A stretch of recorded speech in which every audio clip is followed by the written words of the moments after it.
Hi guys, welcome back to my channel. I'm Shelby of Shelby and the Book Club, and in today's video I'm doing something that I've always wanted to do because I absolutely love recommending books. I am doing a if you read this then you should read that video. So if you would like to see all of the books that I'm recommending to you guys, here you go. Okay guys, so it took me a while to get all of these books together, but I am super excited to be doing this because I absolutely love recommending books to you guys. And I think the easiest way is to see like, okay, if you read this, then maybe you'll like that. So if you guys enjoy this video and the recommendations that I come up with, let me know in the comments because I can do more of them. I've read a lot of books. As I read more books, I can recommend some more things to you guys and all of that. So I'm super excited about this. So first on my list, I kind of have piles of books everywhere. So if you see me like looking here or there, whatever, it's because I'm trying to grab books. So first, if you have read The Children of Blood and Bone, which I feel like at this point everybody has read this book, but if you have read this book, then I absolutely think that you will love Witches Steeped in Gold. These books put me in mind of each other. When I was reading them, it was a lot of like, oh, I felt like I've been here before, but like it's different. Like, you know, you go into a house and somebody has moved the furniture around and like changed the paint on the walls. It's like, oh, I've definitely been here before. This is very familiar, but things are different.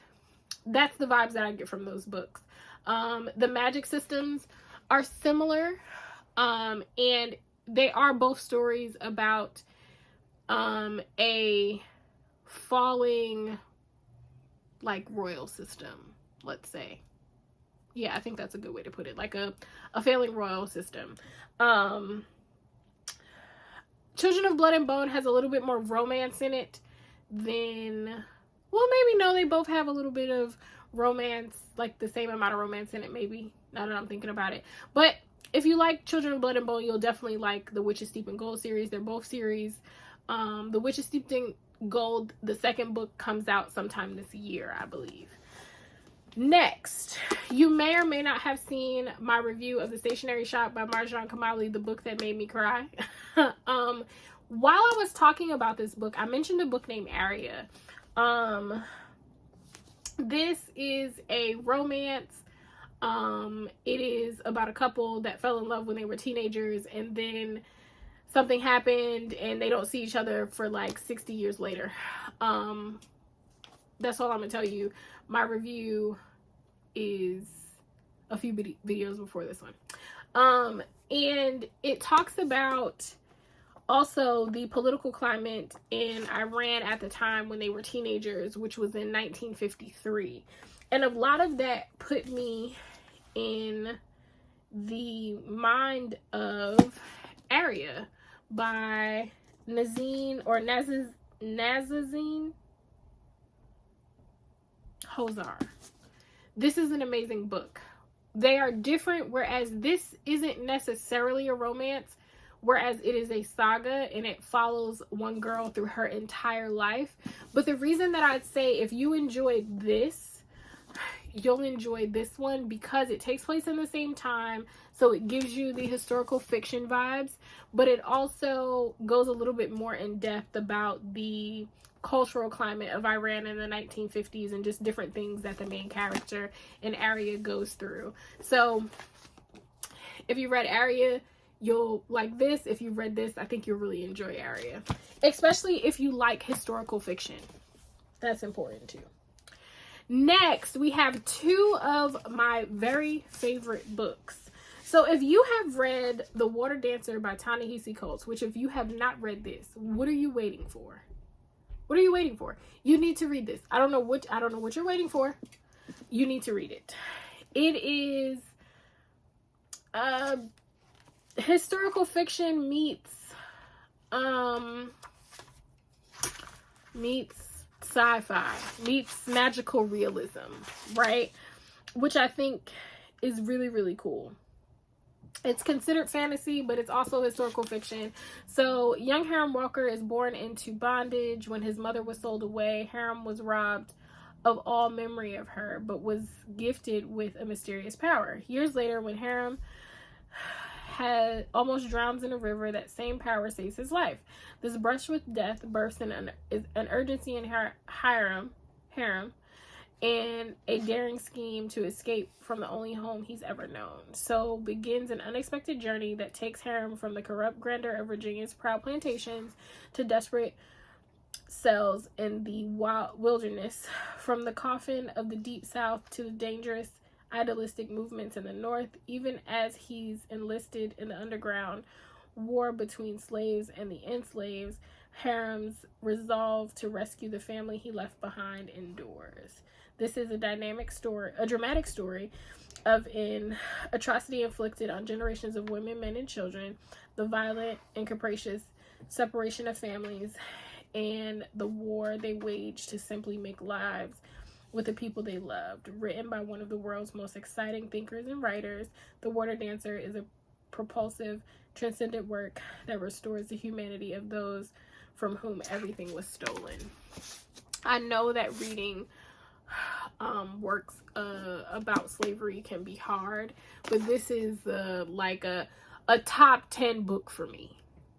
Like, it just was so good. And to you know, there's that saying that, like, the black girl magic and, like, you know, black people are powerful, and to see a slave depicted in a fantasy way was interesting for me. It was different. It wasn't something that I've seen before. So this was cool. If you read this and you enjoyed this, then you need to read The Prophets by Robert Jones Jr. This tells the story of two slaves that are gay and in love, and how it affects the dynamic of the entire plantation from a lot of different realms. My favorite part of this book is the spiritual aspect of it, and the bits that take us back prior to slavery and talk about what things were like in Africa, and just acknowledging the gods that were worshipped in Africa and all of that kind of stuff. Like, this book was really good. I think why they go hand in hand to me is not because they're both about slavery. No, it's because they are both slave stories that are different. They're different. This one has a fantasy aspect to it. It's not just about a runaway slave and all of the kind of trauma porn that kind of gets pitched in with stories about slavery. It is different. Right? Same with this. We never, ever get told the stories about our ancestors that were a part of the LGBTQ plus community. We never hear their stories, and they were there. They were there. Hello, do you hear me? They were there. They were there, loving whoever they wanted to love. It is a part of history. It didn't get invented yesterday. It didn't get invented yesterday. I don't know why people are always so shocked and appalled and feel a way about people that are part of the LGBTQ plus community, but they were here. Our ancestors were doing the same thing. Hello, wake up. That is why I feel like these two go hand in hand. Okay, don't fall. Don't fall. You're gonna fall, aren't you? You're gonna fall. Don't fall. It's falling. The books are falling, guys. I have so many books, y'all. And I never thought those words would come out of my mouth. I don't really truly believe that you can have too many books. There's not enough space. Okay, girl. Whatever. All right. Next on the list is, and I only have one of these books. So you guys know that I'm a huge Walter Mosley fan because of my mom. I recently read Down the River Onto the Sea by Walter Mosley. And if you've read this book, then you will like... Why can't I think of the name of the book? Oh my God. This is not happening. What is the name of the book? What is the name of the book? Okay, everybody calm down. Oh, I have my notebook. Oh my, I can't believe this is happening right now. Because I don't have it. And I can see the cover in my mind. Oh my gosh. I'm leaving this in the video too. I'm not even. Under the Color of Law by Aaron Phillip something. I'm gonna put a picture of the book back. I can't believe that happened. Oh my gosh. Walter Mosley really good mystery. Really, really good mystery. When I read Under the Color of Law, I felt like I was reading a Walter Mosley book. He does a really good job at making his characters real, but they felt homey too. Like, they feel like people that you know. And I felt the same way with Under the Color of Law. It was just modern. Does that make sense? So if you like this, or if you like any Walter Mosley book, to be honest, then I think you'll highly enjoy Under the Color of Law. Next, we have another one of my favorite authors. Can you guess? Can you guess? Can you guess? James McBride. Deacon King Kong felt like home for me. It was a story about the projects and a drug dealer and an old man, Deacon, who was going through his own stuff and everybody thought he was crazy. And it just, James McBride does a very good job at making characters tangible. Like, he does a really good job at like, oh, these are definitely characters that I know, right? So this, if you enjoyed this, then I really think that you'll enjoy The Rip King by Lady Hubbard. She writes her characters in a similar way to James McBride, where they are people that you know, right? Like, I read this and I was like, oh, that person is like my auntie, and this person is like such and such, and that person is like such and such. Again, two different stories, but their writing style is very similar, and the way that they build their characters and the way that they tell stories is very similar. So if you read The Rip King, then you'll like Deacon King Kong. If you read Deacon King Kong, then you'll like The Rip King. Okay, next. I should have done these when I was talking about The Water Dancer and The Prophets, but here we go. If you've read The Book of Night Women, I think you will really enjoy Yellow Wife. These two books, now, if you saw my review, you know that I said that I don't think that Marlon James likes black women. I stand by that, but that's a different conversation for a different day, okay? Well, a conversation we already had, but a conversation that we can extend a different day. In this book, we follow Lilith, who I don't like. I did not like her character. And I felt a lot of guilt for not liking her because she's a slave. I felt like I should have just gave her some leeway, because anyway, there's an aspect of this book where Lilith falls in love with her master, basically, and it kind of gives a different perspective of female slaves, I feel like. And that's the same way that I felt about Yellow Wife by Sadika Johnson. These two books, I feel like if you enjoyed this, you'll definitely enjoy this, or if you enjoyed this, you might like this.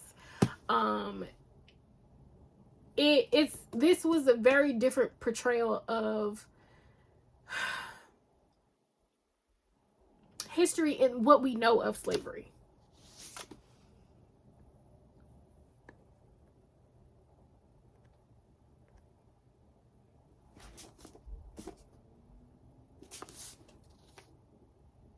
History and what we know of slavery. It's a very different.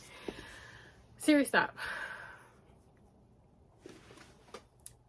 This book tells a very different version of the things that were taught about what it was like to be a female slave during the time. And this book touches on those same kind of things. So I feel like if you enjoyed this, then you'll probably enjoy this, and vice versa. I really, really enjoyed this book.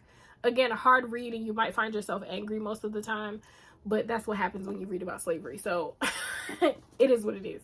But same with this. What I really enjoyed about this book was the aspect of like magic, and the aspect of like sisterhood that shows up here, and it also shows up in this book too. So those two go together. And then last but certainly not least, we have A Girl is a Body of Water. So if you've read A Girl is a Body of Water, then I highly suggest you read The Teller of Secrets. They both kind of tackle the same things, which is African women trying to find their place in their world based on whatever their cultural rules are. This is more like a saga because y'all know that Shelby loves a good saga. And it goes through her entire life. Excuse me. It goes through her entire life and tells not only her story, but the story of some of the women in her life. Whereas this is not so much a saga, but the perspective of the youngest daughter and all of the things that she knows, and just trying to figure out like how to live her life in a way that makes sense to her, but that also pleases her father and the rest of her family, and kind of sticks to the rules and so on and so forth. So if you enjoyed this, you'll definitely enjoy this. So those were my book recommendations for you. I really, really, really enjoyed putting the books together for this. So again, like I said earlier, if you guys want more book recommendations like this from me, just let me know, and I can put some more together for you maybe in a few months. Make sure you like, comment, subscribe, and I think that's all I have for you. Oh wait, if no one's told you today, I love you. You are kind, you are smart, you are very, very, very, very, very important to me. And I will see you guys in my next video. Bye guys.